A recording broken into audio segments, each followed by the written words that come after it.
जय हिंद दोस्तों, स्वागत करते हैं आपने अपने अग्नि क्लासेस यूट्यूब चैनल पर। जैसा कि आज की हमारा दूसरा वीडियो जिसमें आज हम पढ़ने वाले हैं अक्षांश और देशांतर रेखा। एसएससी जीडी और यूपी पुलिस को हम टारगेट लेकर अपनी डेली क्लास लेकर चलने वाले हैं। आज हम देखेंगे जो पृथ्वी पर अक्षांश रेखाएं और देशांतर रेखाएं क्या होती हैं। तो कुछ सबसे पहले हम देखेंगे अक्षांश रेखाएं। तो देखो सबसे पहले क्या बनाना पड़ेगा, हमें ग्लोब बनाना पड़ेगा। अब थोड़ा देखो टेढ़ा मेढ़ा बन जाएगा, मान लेना गोल है अपना। ठीक है, ये क्या हो गया, अपना ग्लोब हो गया। अगर हमने इस ग्लोब पे कैसी रेखाएं खींच दी, अगर इस ग्लोब पे हमने आड़ी लाइन खींच दी, कैसी लाइन खींच दी, आड़ी लाइन खींच दी या लेटी हुई रेखा खींच दी, उसे क्या कहते हैं, हम अक्षांश रेखा कहते हैं। क्या कहते हैं, अक्षांश रेखा। आप तो सीधी भाषा में बोल दीजिए कि पृथ्वी के ग्लोब पर खींची गई आड़ी रेखा को क्या कहते हैं, हम अक्षांश रेखा कहते हैं। या पृथ्वी के ग्लोब पर खींची गई लेटी हुई रेखा को क्या कहते हैं, अक्षांश रेखा कहते हैं। और इसे इंग्लिश में क्या कहते हैं, तो इंग्लिश में इसे लैटिट्यूड लाइन कहते हैं।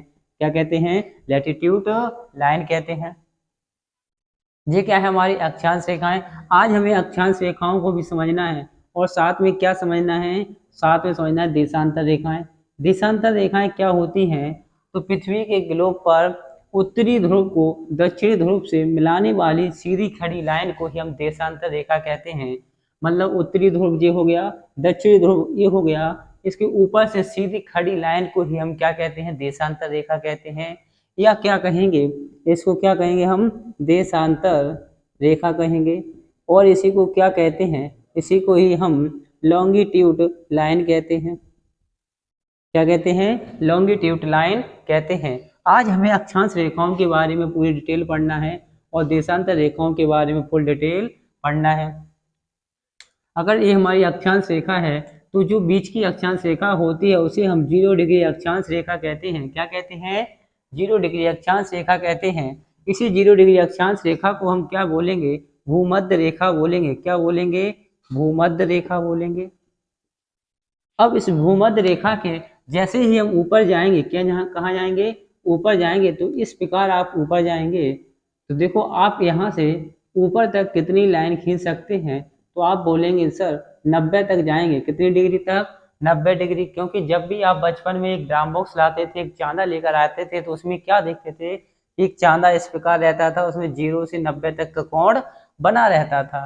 तो यही क्या है, हमारी अक्षांश रेखाएं हैं। अगर हम 0 डिग्री से ऊपर जाएं तो कितनी डिग्री जाएंगे, 90 डिग्री जाएंगे। इसी प्रकार हम ऊपर से नीचे भी आए तो भी कितने जाएंगे, 90 डिग्री तक यहाँ भी हम जाने वाले हैं। ठीक है, अब जो हमारी ये भूमध्य रेखा है, क्या है, भूमध्य रेखा। तो अगर हम इस भूमध्य रेखा से जब भी ऊपर जाएंगे, कहाँ जाएंगे, जब भी ऊपर जाएंगे तो उसे हम क्या बोलेंगे, उसे हम बोलेंगे उत्तरी गोलार्ध। क्या बोलेंगे, उत्तरी गोलार्ध बोलते हैं। भूमध्य रेखा से ऊपर जाने वाले गोलार्ध को क्या बोलेंगे, उत्तरी गोलार्ध बोलेंगे। जब भूमध्य रेखा से नीचे आएंगे तो उसे क्या बोलेंगे, उसे बोलेंगे हम दक्षिणी गोलार्ध। क्या बोलेंगे, दक्षिणी गोलार्ध। अगर भूमध्य रेखा से आप ऊपर जाएंगे तो क्या मिलेगा, उत्तरी गोलार्ध मिलेगा। अगर आप भूमध्य रेखा से नीचे आएंगे तो क्या मिलेगा, दक्षिणी गोलार्ध आपको देखने को मिलता है। अब इसकी हमें पूरी डिटेल पढ़ना है। जैसे कि आपने बोला कि सर 0 डिग्री से अगर आप नीचे जाएंगे तो 90 डिग्री तक आएंगे, 0 डिग्री से जब आप ऊपर जाएंगे तो भी आप 90 डिग्री तक जाएंगे। ये हो गया। अब क्वेश्चन कहाँ से बनेंगे, अब उसकी बारी हम यहाँ से देखते हैं और इसको हम क्लीन करते हैं। ठीक है, ये हो चुका हमारा कि हम अगर ऊपर भी जाएं तो 0 डिग्री रेखा को क्या बोलते हैं, भूमध्य रेखा बोलते हैं। इस भूमध्य रेखा के ऊपर जाएं तो उसे उत्तरी गोलार्ध बोलते हैं। इस भूमध्य रेखा के दक्षिण नीचे की ओर आए तो उसे क्या बोलते हैं, दक्षिणी गोलार्ध बोलते हैं। जैसा कि आपने सुना होगा कि हमारा भारत कौन से गोलार्ध में स्थित है, तो आप बोलते हैं सर अक्षांश के हिसाब से उत्तर में है और देशांतर के हिसाब से पूरब में स्थित है। ठीक है, तो अब क्या देखना है, हमें गोलार्धों को देखना है और अक्षांश रेखाओं की गिनती भी गिनना है कि अक्षांश रेखाएं कुल हैं कितनी अपने पास। ठीक है, जब हम 0 डिग्री अक्षांश रेखा पर आए, कितनी डिग्री पर, 0 डिग्री अक्षांश रेखा, इसको क्या बोलते हैं सर, 0 डिग्री अक्षांश रेखा बोलते हैं। इसका दूसरा नाम क्या है सर, भूमध्य रेखा नाम है। क्या नाम है, भूमध्य रेखा। कौन सी रेखा है, भूमध्य रेखा है। अगर आप इस भूमध्य रेखा के ऊपर जाते हैं तो बिल्कुल जाना है, कितनी डिग्री तक जाना है सर, 23.5 डिग्री तक। कितनी डिग्री तक, 23 सही 1/2 डिग्री अक्षांश तक। लेकिन कौन से अक्षांश में सर? बोलेंगे उत्तर अक्षांश में। जब आप 23 सही 1/2 उत्तरी अक्षांश पर जाएंगे तो कौन सी रेखा देखने को मिलेगी? तो आपको मिलेगी कर्क रेखा। क्वेश्चन आता है कि भूमध्य रेखा से उत्तर की ओर जाने पर 23.5 डिग्री पर कौन सी रेखा स्थित है? तो बोलेंगे सर कर्क रेखा स्थित है। कौन सी रेखा? कर्क रेखा। अगर इसी प्रकार भूमध्य रेखा से 23.5 जब आप नीचे आएंगे 23 सही 1/2 दक्षिणी अक्षांश में, कौन से अक्षांश में सर? नीचे की ओर आ रहे हैं तो कौन से गोलार्ध में आएंगे? बोलेंगे सर दक्षिणी गोलार्ध में आएंगे। जब दक्षिणी गोलार्ध में आएंगे तो इसे कौन सी रेखा बोलेंगे? तो इसे हम मकर रेखा बोलेंगे। कौन सी रेखा बोलेंगे? मकर रेखा बोलेंगे। इसी प्रकार जब हम 23.5 से ऊपर जाएं, कहाँ जाएं सर? 23.5 से ऊपर जाएं 66 डिग्री पर। कौन से डिग्री पर? 66 सही 1/2 उत्तरी अक्षांश पर। 66 सही 1/2 उत्तरी अक्षांश पर सर कौन सा वृत्त मिलेगा? तो आपको आर्कटिक वृत्त देखने को मिलेगा। आर्कटिक वृत्त देखने को मिलेगा। कौन सा वृत्त मिलेगा? आर्कटिक वृत्त मिलेगा। इसी प्रकार जब आप 66 डिग्री कहाँ आएंगे सर? दक्षिण में आएंगे। 66 सही 1/2 डिग्री पर कौन सा वृत्त मिलेगा सर? अंटार्कटिक वृत्त देखने को मिलता है हमें। कौन सा वृत्त मिलेगा? अंटार्कटिक वृत्त देखने को मिलता है। क्वेश्चन आता है कि 0 डिग्री अक्षांश से ऊपर की ओर जाने पर 23.5 डिग्री अक्षांश रेखा पर कौन सी रेखा है सर? कर्क रेखा। 23.5 डिग्री दक्षिणी अक्षांश में कौन सी रेखा है सर? मकर रेखा है। 66 डिग्री उत्तरी अक्षांश पर कौन सी रेखा है? आर्कटिक वृत्त है सर। 66 सही 1/2 दक्षिणी अक्षांश में कौन सी रेखा है सर? अंटार्कटिक वृत्त रेखा स्थित है। ये हो गया आपका सर। इसके बाद जब आप 90 डिग्री पर आएंगे तो यहाँ पर सर क्या देखने को मिलेगा? यहाँ पर आपको उत्तरी ध्रुव देखने को मिलेगा। कौन सा ध्रुव मिलेगा सर? उत्तरी ध्रुव मिलेगा। इसी प्रकार जब आप 90 डिग्री दक्षिणी अक्षांश में आएंगे तो यहाँ पर कौन सा ध्रुव मिलेगा सर? दक्षिणी ध्रुव देखने को मिलता है हमें। क्या देखने को मिलता है? दक्षिणी ध्रुव देखने को मिलता है। अब हम इन अक्षांशों के बारे में क्वेश्चन लिखते हैं सर। अक्षांश होते क्या हैं? तो क्या बोलेंगे सर? अक्षांश आड़ी लाइन होती हैं जो पृथ्वी के ग्लोब पर खींची जाती हैं। सर अक्षांशों की संख्या कितनी होती है? सर अक्षांशों की संख्या कितनी होती है? तो कितनी बोलेंगे सर? आप 90 नीचे आए थे सर, 90 ऊपर गए थे तो 90 कितने हो गए सर? 90 + 90 बराबर कितने? 180। लेकिन ये तो आपका गलत है। क्यों? क्योंकि सर ये 0 डिग्री अक्षांश रेखा भी आपको जोड़नी पड़ेगी। तो +1 बराबर कितने अक्षांश हैं आपके पास सर? 181 अक्षांश हैं। पूछे जाए कि आपके पास कुल अक्षांशों की संख्या कितनी है तो 181 है। अगर हम आपसे पूछ लें सर अक्षांश रेखाओं की संख्या कितनी है? अक्षांश रेखाओं की संख्या कितनी है?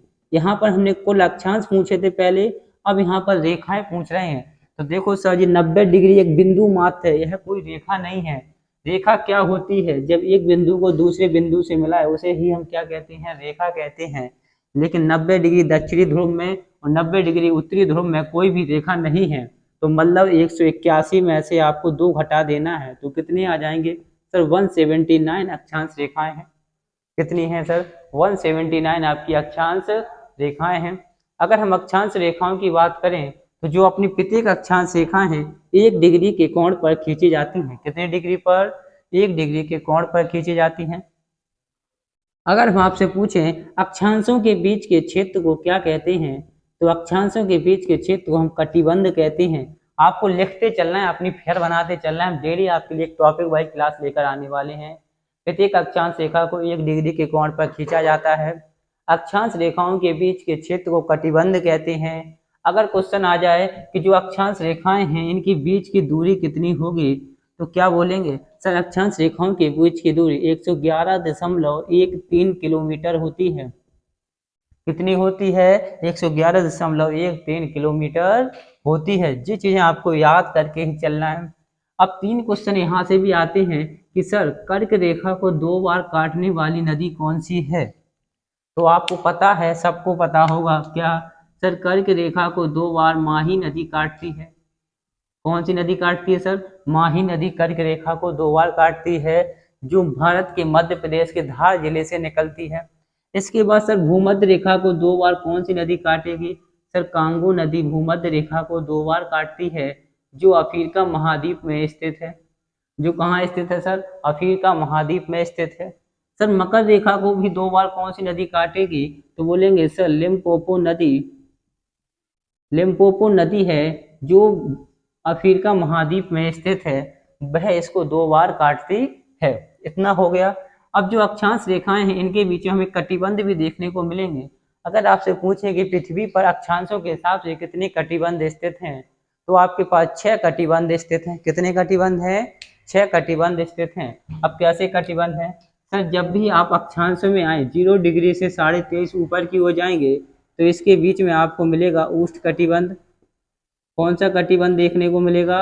उष्ण कटिबंध मिलेगा। इसी प्रकार जब आप 0 डिग्री से 23.5 तक नीचे की ओर आएंगे तो यहाँ भी आपको उष्ण कटिबंध देखने को मिलेगा। कौन सा कटिबंध देखने को मिलेगा? उष्ण कटिबंध मिलेगा। जब आप कर्क रेखा से आयताकृत वृत्त की तरफ जाएंगे तो आपको कौन सा कटिबंध मिलेगा? तो आप बोलेंगे सर शीतोष्ण कटिबंध देखने को मिलता है। कौन सा कटिबंध मिलता है? शीतोष्ण कटिबंध देखने को मिलता है। कौन सा कटिबंध मिला? शीतोष्ण कटिबंध। इसी प्रकार जब आप मकर रेखा से अंटार्कटिक वृत्त के नीचे आएंगे तो कौन सा मिलेगा सर? यहाँ भी आपको शीतोष्ण कटिबंध देखने को मिलता है। कौन सा कटिबंध मिलेगा? शीतोष्ण कटिबंध देखने को मिलता है। तो ये कटिबंध भी आपको याद करना है। सर अभी 2 कॉलम खाली हैं, इनको भी नहीं छोड़ना है। क्यों? क्योंकि जब भी सर आप 66 डिग्री से ऊपर जाएंगे 90 डिग्री के, तो यहाँ पर आपको शीत कटिबंध देखने को मिलता है। कौन सा कटिबंध? शीत कटिबंध, मतलब ठंडा प्रदेश आपको देखने को मिलेगा। इसी प्रकार जब आप 66.5 दक्षिण की ओर जाएंगे, मतलब दक्षिणी ध्रुव की ओर जाएंगे, तो यहाँ भी आपको शीत कटिबंध देखने को मिलेगा। कौन सा कटिबंध मिलेगा सर? शीत कटिबंध आपको देखने को मिलेगा। ये क्या होंगी? आपकी अक्षांश रेखाएं हो गई, देशांतर रेखाएं हैं। उसका हम दूसरा वीडियो लेकर आएंगे, क्योंकि आपके वीडियो को हम लंबा नहीं करेंगे। हाँ, अभी इसमें और चीजें रह गई हैं। क्या सर? जो आपकी कर्क रेखा है यह कितने महाद्वीपों से गुजरती है? कर्क रेखा कितने महाद्वीपों से गुजरेगी? तो बोलेंगे सर कर्क रेखा 3 महाद्वीप से गुजरती है। सर कर्क रेखा ही नहीं, भूमध्य रेखा भी 3 महाद्वीप से गुजरेगी। भूमध्य रेखा भी 3 महाद्वीप से गुजरेगी। सर भूमध्य रेखा ही नहीं, मकर रेखा भी 3 महाद्वीप से गुजरती है। अब सर कौन कौन से महाद्वीप से गुजरेगी उनका नाम लिखो। सर कर्क रेखा कौन कौन से महाद्वीप से गुजरेगी? तो पहले लिखना आप सर उत्तरी अमेरिका महाद्वीप। कौन सा अमेरिका? उत्तरी अमेरिका महाद्वीप। दूसरा आप लिखना अफ्रीका महाद्वीप। कौन सा महाद्वीप? अफ्रीका महाद्वीप। और तीसरा लिखना सर एशिया महाद्वीप। कौन सा महाद्वीप लिखना है? एशिया महाद्वीप। तो कर्क रेखा कितने महाद्वीपों से गुजरी सर? 3। उत्तरी अमेरिका महाद्वीप, अफ्रीका महाद्वीप और एशिया महाद्वीप। अब बची भूमध्य रेखा, तो भूमध्य रेखा भी 3 महाद्वीप से निकलेगी। कौन से सर? दक्षिणी अमेरिका महाद्वीप, दक्षिणी अमेरिका महाद्वीप, अफ्रीका महाद्वीप, अफ्रीका महाद्वीप और एशिया महाद्वीप। अफ्रीका महाद्वीप और कौन सा महाद्वीप है सर? एशिया महाद्वीप है। अब मकर रेखा कौन से गुजरेगी? तो मकर रेखा आपकी दक्षिण अमेरिका, दक्षिण अमेरिका और कौन सा है? तो आपका अफ्रीका महाद्वीप है। और कौन सा है? तो आपका ऑस्ट्रेलिया है। और कौन सा है? ऑस्ट्रेलिया है। तो ये आपको याद करके चलना है कि कर्क रेखा कितने महाद्वीप से गुजरेगी? 3। भूमध्य रेखा कितने महाद्वीप से? 3। मकर रेखा कितने महाद्वीप से? 3। अब बची कर्क रेखा, तो देखो कर्क रेखा आपको जो भारत में है, भारत के कितने राज्यों से गुजरती? तो बोलेंगे सर 8 राज्यों से। सर 8 राज्य कौन कौन से हैं? तो 8 राज्यों के नाम लिखिए आप। पहला राज्य कौन सा आपका? गुजरात। कौन सा राज्य है? गुजरात। दूसरा कौन सा राज्य है? तो बोलेंगे सर राजस्थान। गुजरात के बाद राजस्थान। राजस्थान के बाद सर कौन सा मिलेगा? मध्य प्रदेश। कौन सा मिलेगा? मध्य प्रदेश। मध्य प्रदेश के बाद मिलेगा छत्तीसगढ़। चलो देशांतर का मिटा देते हैं, क्योंकि इसकी जरूरत हम कल देखेंगे, आज इसको ही पूरा खत्म करते हैं। मध्य प्रदेश के बाद क्या मिलेगा? छत्तीसगढ़। क्या मिलेगा? देखो गुजरात, राजस्थान, मध्य प्रदेश, छत्तीसगढ़। जब छत्तीसगढ़ के आगे जाएंगे तो क्या मिलेगा सर? झारखंड। झारखंड के बाद सर पश्चिम बंगाल। क्या होगा? पश्चिम बंगाल। पश्चिम बंगाल के बाद सर कौन सा सर? त्रिपुरा। त्रिपुरा के बाद कौन सा सर? मिजोरम। कौन सा होगा? मिजोरम होगा। सर कितने राज्यों से गुजरी? सर 8 राज्य, 1 2 3 4 5 6 7 और 8। 8 राज्यों से कर्क रेखा भारत के गुजरती है। ये आपको याद करके चलना है। एक चीज और याद करना है, जो आपकी 0 डिग्री अक्षांश रेखा है, चलो इसे देशांतर पढ़ाएंगे। क्या पढ़ाएंगे कि जो आपकी 0 डिग्री अक्षांश रेखा है और 0 डिग्री देशांतर रेखा है, ये एक दूसरे को कहाँ पर काटती हैं? तो एक दूसरे को गिनी की खाड़ी में काटती हैं। कहाँ पर? गिनी की खाड़ी में। 0 डिग्री अक्षांश रेखा आ जाए या 0 डिग्री देशांतर रेखा आ जाए, ये एक दूसरे को कहाँ पर काटती हैं? तो गिनी की खाड़ी में काटती हैं। तो गिनी की खाड़ी कौन से महासागर में स्थित है? तो गिनी की खाड़ी अटलांटिक महासागर में स्थित है। कहाँ पर है? अटलांटिक महासागर में स्थित है। कहाँ पर स्थित है? अटलांटिक महासागर में स्थित है। ठीक है, इतना हो गया। चलो इसकी रिवीजन करो। सर अक्षांश रेखाएं क्या होती हैं? पृथ्वी के ग्लोब पर आड़ी या लेटी हुई लाइन को ही हम क्या कहते हैं? अक्षांश रेखाएं कहते हैं। सर अक्षांशों की संख्या कितनी है? अक्षांशों की संख्या 181 है। सर अक्षांश रेखाओं की संख्या कितनी? सर 2 हटा देना, क्योंकि 90 डिग्री ऊपर 90 डिग्री नीचे, इन दोनों को घटा दो तो कितनी आ जाएंगे? सर 179 आपकी अक्षांश रेखाएं हैं। सर अक्षांश रेखाओं के जो बीच का खाली क्षेत्र होता है उसे क्या कहते हैं? उसे हम कटिबंध कहते हैं। क्या कहते हैं? कटिबंध। अक्षांश रेखाओं के बीच की दूरी कितने किलोमीटर है? 111.13 किलोमीटर है। कितनी है? 111.13 किलोमीटर है। जो अक्षांश रेखाएं सर कितने डिग्री पर खींची जाती हैं? तो प्रत्येक अक्षांश रेखाओं के बीच में 1 डिग्री का अंतर होता है। कितने डिग्री का? 1 डिग्री का अंतर होता है। सर 0 डिग्री अक्षांश रेखा को क्या कहते हैं? तो भूमध्य रेखा कहते हैं। क्या कहते हैं? भूमध्य रेखा। सर भूमध्य रेखा को 2 बार कौन सी नदी काटती है? कांगो नदी। सर कांगो नदी कहाँ स्थित है? तो अफ्रीका महाद्वीप में स्थित है। 23.5 डिग्री उत्तरी अक्षांश में, कौन से अक्षांश में? उत्तर, मतलब उत्तरी अक्षांश में कौन सी रेखा है? कर्क रेखा। कर्क रेखा को 2 बार कौन सी नदी काटती है? माही नदी। 23.5 डिग्री पर दक्षिणी अक्षांश में कौन सी रेखा है? मकर रेखा। मकर रेखा को 2 बार कौन सी नदी काटती है? लिम्पोपो नदी। 66.5 डिग्री उत्तरी अक्षांश पर कौन सी रेखा है? आर्कटिक वृत्त। कौन सा वृत्त है? आर्कटिक वृत्त। 66.5 डिग्री दक्षिणी अक्षांश में कौन सा वृत्त है? अंटार्कटिक वृत्त। 90 डिग्री उत्तरी अक्षांश पर कौन सा सर उत्तरी ध्रुव है? 90 डिग्री पर दक्षिणी ध्रुव है। सर 0 डिग्री अक्षांश रेखा से 23.5 के ऊपर जाते हैं तो उष्णकटिबंध देखने को मिलता है। कौन सा कटिबंध? चाहे उत्तर में जाए चाहे दक्षिण में, दोनों जगह हमें क्या मिलेगा? उष्णकटिबंध देखने को मिलेगा। इसी प्रकार 23.5 डिग्री से 66 डिग्री के बीच में चाहे हम उत्तर जाएं चाहे दक्षिण जाएं, दोनों जगह हमें शीतोष्ण कटिबंध देखने को मिलता है। क्या मिलता है? शीतोष्ण कटिबंध देखने को मिलता है। 66.5 से 90 डिग्री चाहे हम उत्तर में जाएं चाहे दक्षिण में जाएं, दोनों में जगह ही हमें शीत कटिबंध देखने को मिलता है। टोटल आपके पास 6 कटिबंध देखने को मिलेंगे।